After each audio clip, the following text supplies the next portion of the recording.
Hello friends, let's listen to this beautiful story of Gopal and the Serpent.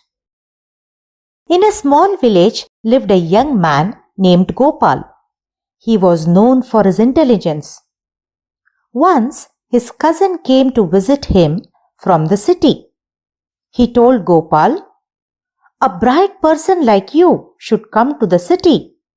You can easily do some business and earn a lot of money." Gopal was tempted by this suggestion. He felt that when such a bright future awaited him in the city, he was wasting away his life in this small village.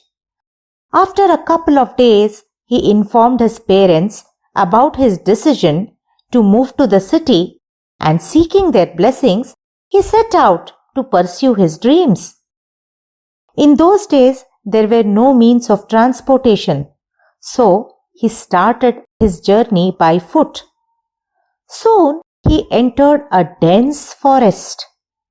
Thinking that he should cross the forest before dark, he started walking briskly. As he proceeded, he saw a huge serpent in front of him. It blocked his way with its hood open, hissing loudly in anger. Gopal was extremely scared. In all his life, he hadn't seen such a big serpent. Mustering courage, he spoke to the serpent and questioned her as to who she was and why she was blocking his way. The serpent replied angrily, "I was fast asleep. You hurt me, disturbed me, and almost trampled my babies. Luckily, they escaped," she said.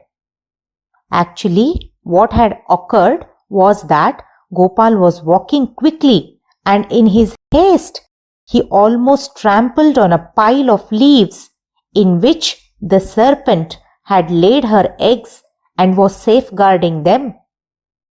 He had stepped on the serpent and she had a minor injury, but luckily the eggs were unharmed. The serpent was terribly angry and, hissing loudly, said, "You almost killed my children. I will kill you." Gopal pleaded with folded arms, "Please spare me. It was an accident. I had no intention of harming you or your children.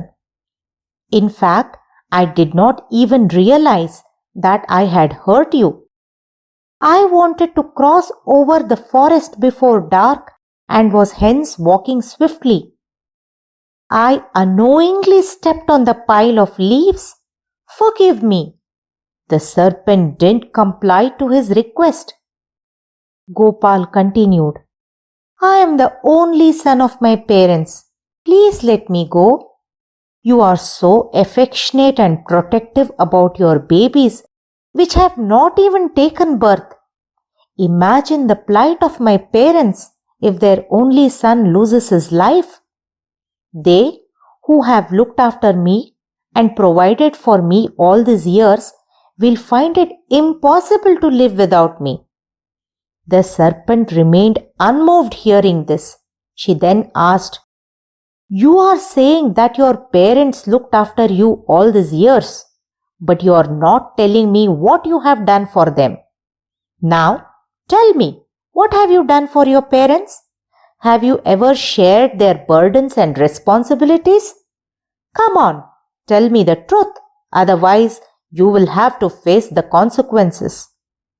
Gopal felt ashamed on hearing these words. He had never served his parents. On the other hand, he had carelessly and lavishly spent all their hard-earned money.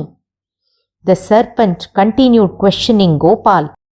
"Your silence answers all my questions. You have failed in your duty as a son. Now tell me, have you helped anyone in your village? Will anyone's life be affected if you are not in this world?"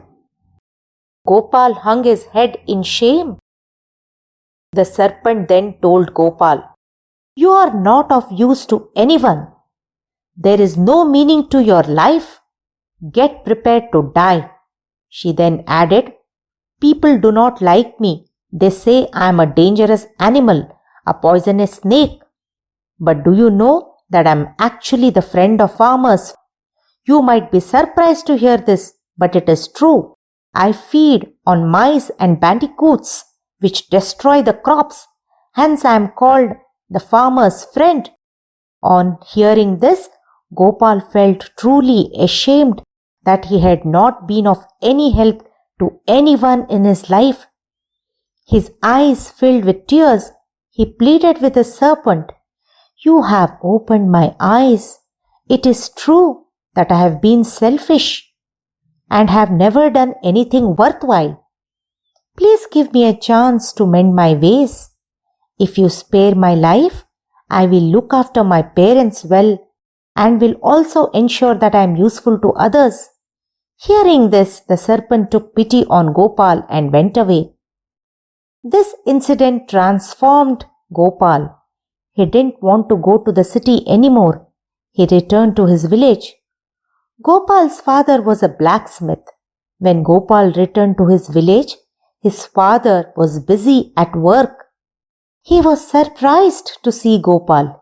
He got worried as to why Gopal had returned from the city so soon.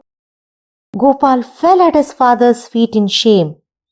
The father worriedly asked his son if he was okay and why he had returned so quickly. The son sat next to the father.